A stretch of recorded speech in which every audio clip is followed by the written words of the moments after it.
The longer you don't enforce existing laws, the more the authority of law itself is degraded, and people will cease to take it seriously. You're listening to Faith in Action. I'm your host, Matthew Nowlin. And I'm Shawn Graham. We lead Conservative Christians of Tennessee, and we're thankful you're joining us today. Conservative Christians of Tennessee exists to analyze political policy and politicians in Tennessee, and all from a conservative Christian worldview. We want to glorify God by helping you to glorify God, so please don't hesitate to send us any questions or comments via email. You can reach me directly by emailing matthew@tnchristian.com. Or Shawn, SHAWN, @tnchristian.com. And if you want to know what I really think, follow me on X. I'm at MNBookman. Today's show is brought to you in the Memphis area by Herbi-Systems. Give Herbi-Systems a call at 901-290-7774 for all your lawn care needs. Since 1984, Herbi-Systems has been the premier lawn care and landscape company in the Mid-South. So give Herbi-Systems a call today. That's 901-290-7774, or visit herbisystems.com and let them kill your weeds. Today's scriptures are from Deuteronomy, the 27th chapter, verses 9 through 10. Then Moses and the priests, the Levites, spoke to all Israel, saying, "Take heed and listen, O Israel. This day you have become the people of the Lord your God. Therefore you shall obey the voice of the Lord your God and observe his commandments and his statutes, which I command you today." The federal task force has rolled into West Tennessee this week. Our nation's president has been forced to look into the western corner of our state and tell the leaders of Memphis that they failed to get crime under control. This is a glaring testimony to the failure of our local churches. If churches are really preaching the word of God, if we're seeing lives transformed, then why is marriage at an all-time low? Why is fatherlessness out of control? Why is Memphis the most violent place in America, while it is also the buckle of the Bible Belt? This isn't just a local church problem, though. It is a church problem, but just not exclusively a local church problem. Our politicians love to claim that Tennessee is a conservative state. But if this is true, then why didn't Ford's $800 million benefactor, Governor Bill Lee, surge state resources into West Tennessee long ago? President Trump basically had to pierce Bill Lee's nose, put a ring into it, and lead our governor by that ring nose before he would do anything or say anything close to, "Not on my watch will I let innocent people be robbed, beaten, and murdered." But Bill Lee let us down, and I would again.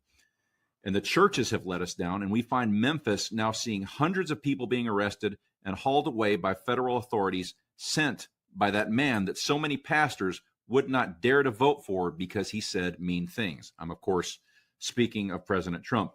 But God is using that brash man, President Trump, and we're thankful that God is directing assistance to fix the brokenness of Memphis. We're thankful for Donald Trump sending in the National Guard, the U.S. Marshal Services, and all the other agencies to do what local government refused to do.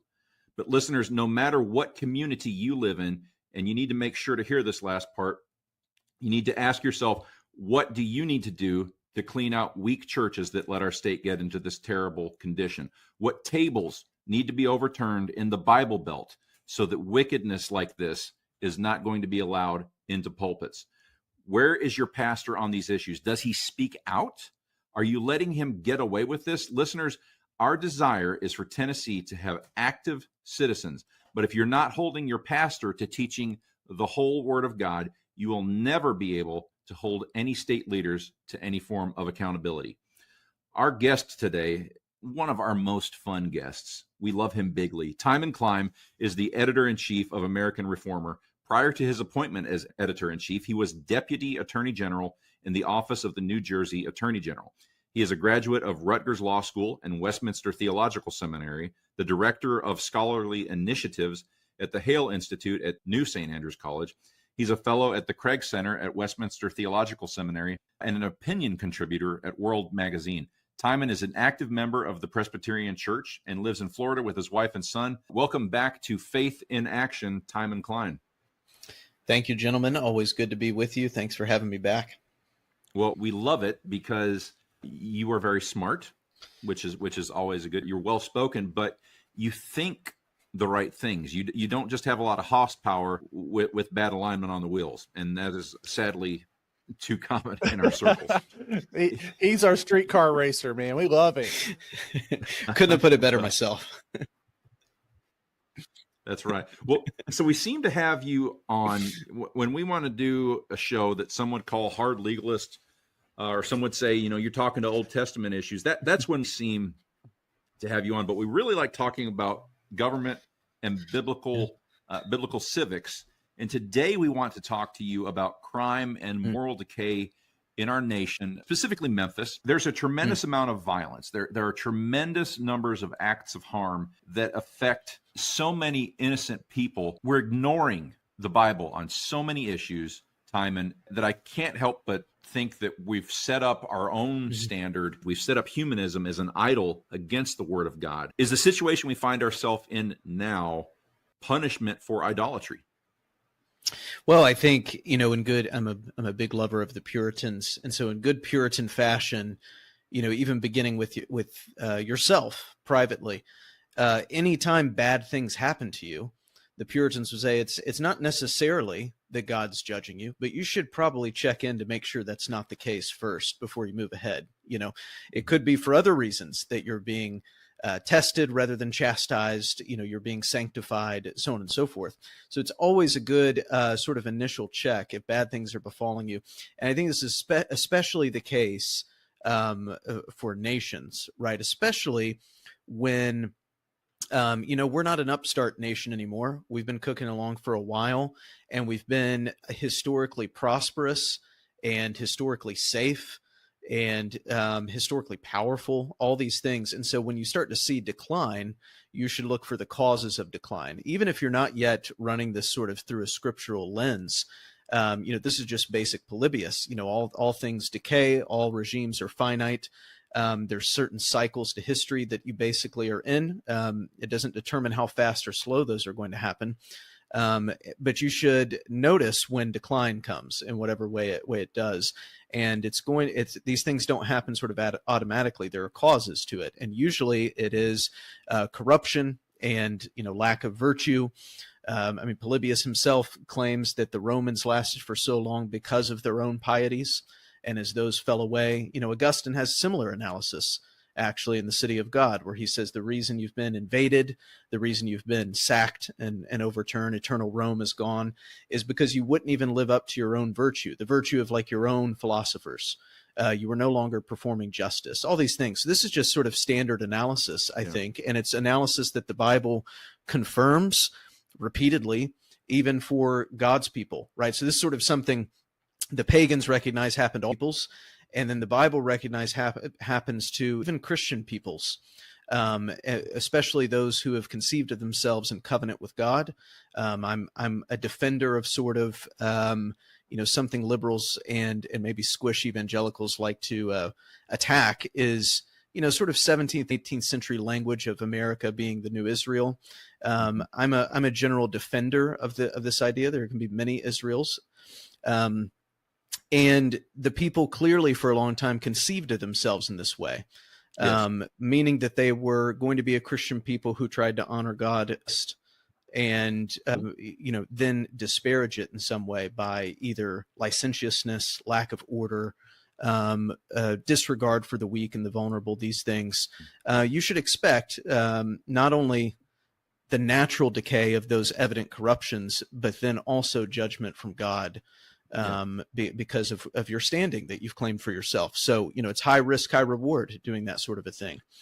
Yeah, you're dead on.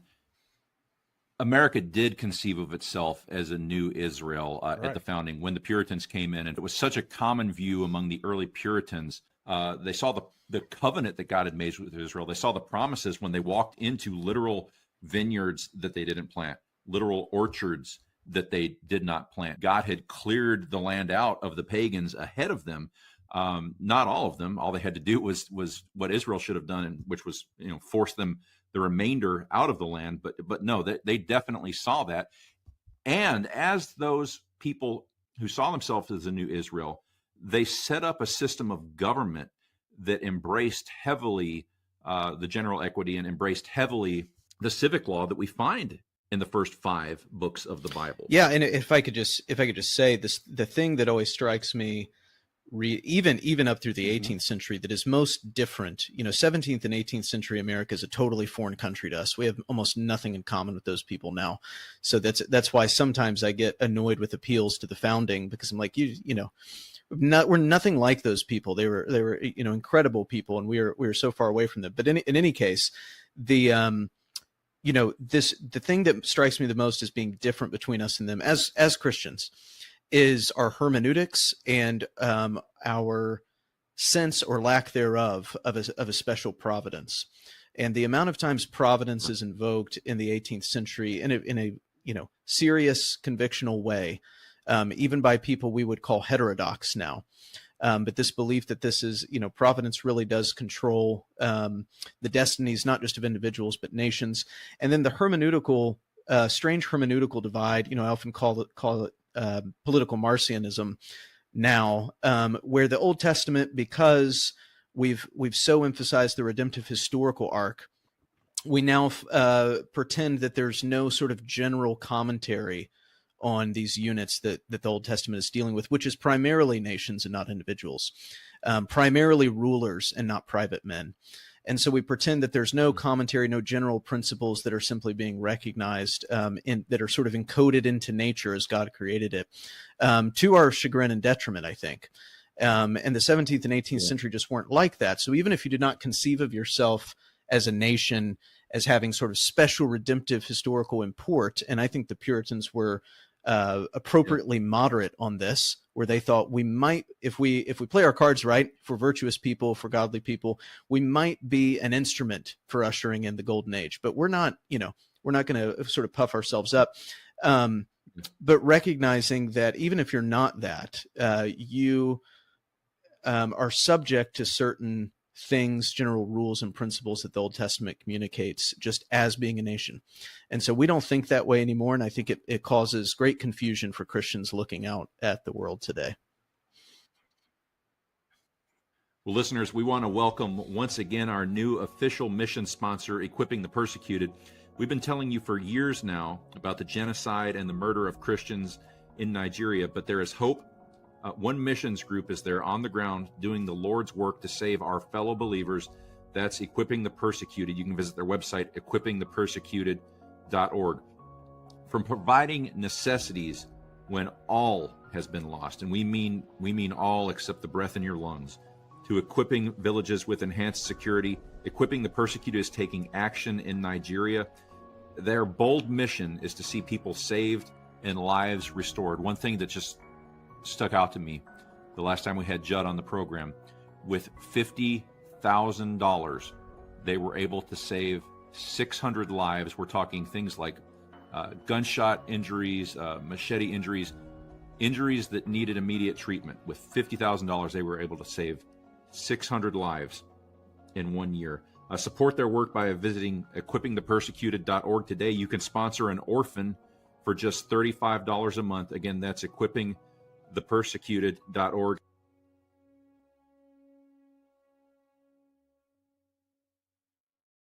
Well, I think it's interesting that you took us straight into the policy and the procedure of civics. This structure that we have and its decay from its original constitutional construction. Is the authority that President Trump is enacting, is that constitutionally bound, or would that be an assumption that the founders and originators of our system of government would have assumed would be a Christian tenet of how we operate in protecting innocence? I don't think that what Trump's doing here can necessarily be pulled out of all the constitutional orders, but I do think that it's the edict of a biblical nation. Am I right? Yeah, I think, so step back briefly. I mean, the commentary you're going to get both from the left and for the squish evangelicals is that this is, somehow overbearing and cruel. And I just recall in Heinrich Bullinger's Decades, he's talking about the sort of requirements for a magistrate. He says something like he has to have a princely stomach. He has to be willing to appear to be cruel, to be severe. He's being just, or hopefully he's being just. But people will call him cruel for enacting justice. He's talking about the Sixth Commandment, Fifth and Sixth Commandment in this passage, and people should go read it. In terms of our own polity, Article 4, Section 4 explicitly says the federal government is supposed to maintain Republican forms of government in the states. It's supposed to protect them from invasion and also protect them from domestic violence or insurrections. So this is in the Constitution, and then your easy precedent for this is if it being worked out is of course 1794 is the Whiskey Rebellion, and Washington himself saddles up to lead an army of like 12 or 13,000 of his troops to go put down this rebellion against federal taxes. So this is, I would say as American as apple pie in this case. Yeah, they just assumed that was what needed to be done in that moment to protect the stability of the land. That's something that we don't really seem to have in America anymore. You were talking about things that we've lost along the way. That protection of the land, it's just a foreign concept to us now. Yeah, and the it's a very English concept in a way that we've lost of like government's purpose. I think Robert Middlecoff points this out well in his book on the Revolution. Is the conception of what the government was supposed to do for a long time was to keep the king's peace, right? So this is like stability and order above all else, right? And so this is why you have a lot of colonists. William Henry Drayton gives this speech in 1776 to the South Carolina legislature, where he says, we were, as colonists, very loyal to the monarch. We were fine with even some of the incursions of Parliament, but once we realized the king could no longer protect us from this corrupt oligarchy, this has broken the most fundamental covenant between people and their rulers. So protection, stability, and peace are the most sort of baseline. You could be an even like a licentious nation, immoral. This, is just like the bare minimum for even having a functioning society. So once people begin to feel unsafe, also things become sometimes rapidly chaotic and even more unstable. So this is, even if just for self-interested reasons, this is justified. You have to preserve your government. A case comes to mind from Kentucky recently, in which a man broke into a house, stabbed a 6-year-old boy to death, and just got out. Was it 6 years that he got out after, for good behavior? Okay, so the father of this child that was killed, the father of the slain boy, has said that he'll kill this man. There is a sense that every father can relate to that man in, as though this judicial cartel, whose product is chaos, is taunting us and begging us. The government is in many ways inviting vigilantism. Yeah, no, I think that's right. And just for reference, I think last time we talked, there had been fairly recently in Tennessee, pro-life protesters that were getting, facing sentences much longer than 6 years. In some case, old women. And we can also, recall the January 6th protesters. Some of them were getting extremely long sentences without trial and due process and so on and so forth. So there's some kind of double standard going on. And as people begin to recognize this, whereas heinous crimes, I think most average person poll him stabbing a 6-year-old as heinous. And these cases are all over the place. That's either they're not even shocking anymore. This is something else is going on. The motivations of our judicial system lie elsewhere than sort of fair and impartial justice. That's very obvious at this point. In Deuteronomy, the land itself is considered cursed. For one thing, when murder goes unpunished. Just want to make our listeners aware, God's law addresses this. We love a quote from Ben Crenshaw in a recent American Reformer article, the website for which you're the managing editor. And it says, quote, "While no one is encouraging criminal behavior, the government needs to find creative ways to circumvent or nullify the labyrinth of ad hoc immigration policies and arbitrary court rulings that bring deportations to a halt and allow criminal aliens free range in our country." That's a strong quote, very narrow. I would argue that the judicial cartel has thrown over our entire society like it's a net over normalcy. How do we do that? Extremely complicated to sort of unwind this Gordian knot, and the knee-jerk reaction, and for good reason, is to pull what apocryphally or not, the spirit of it is correct, is Andrew Jackson's move of simply ignoring the courts, right? Which is on certain very legitimate academic, you can look up departmentalism theories of our constitutional order. there is no judicial supremacy. Each branch has its own duty and takes an oath to uphold the Constitution, which also requires some interpretation. So this is not you could say this is one way to keep the balance rather than destroy it when one branch gets the upper hand. And it's very clear that judicial oversight of policy is running rampant. I mean, you have judges calling back and redirecting flights of illegal immigrants out of the country. This is insane that judges are playing air traffic controlmen, and very obviously trying to subvert a restoration of order for their own sort of harebrained ideological reasons. Obviously, in the case of immigration law, it's often been said there's really no requirement that any new laws be passed or put on the books. It's simply a matter of enforcement. And I would just say that the longer you don't enforce existing laws, the more the authority of law itself is degraded, and people will cease to take it seriously. So this is a huge problem, and all I see the Trump administration doing is trying to claw back its way into order on the question of immigration. And there are many localities that are resisting this, which is, in my opinion, treasonous to do so. This is federal law being enforced by federal agents, and there are local governments on the West Coast that are actively, at least not assisting as they should, if not aiding and abetting the chaos and the resistance to the federal agents. And so federal government has full power to enforce these laws and to protect their agents. And as I've written about at the American Mind earlier this year, there's laws in the books that churches, in fact, can be prosecuted for aiding and abetting illegal immigrants to avoid deportation. Since the 1980s, this has been the policy of the Justice Department officially. And we're back on with Timon Cline, editor-in-chief of American Reformer. Timon, last time you came on our show, we were talking about the Satanist statues that were in the Iowa Capitol building. And the reality of that situation was that someone rose up to knock down the idols that were in the government buildings. Are we going to need to see more of that before our land can heal?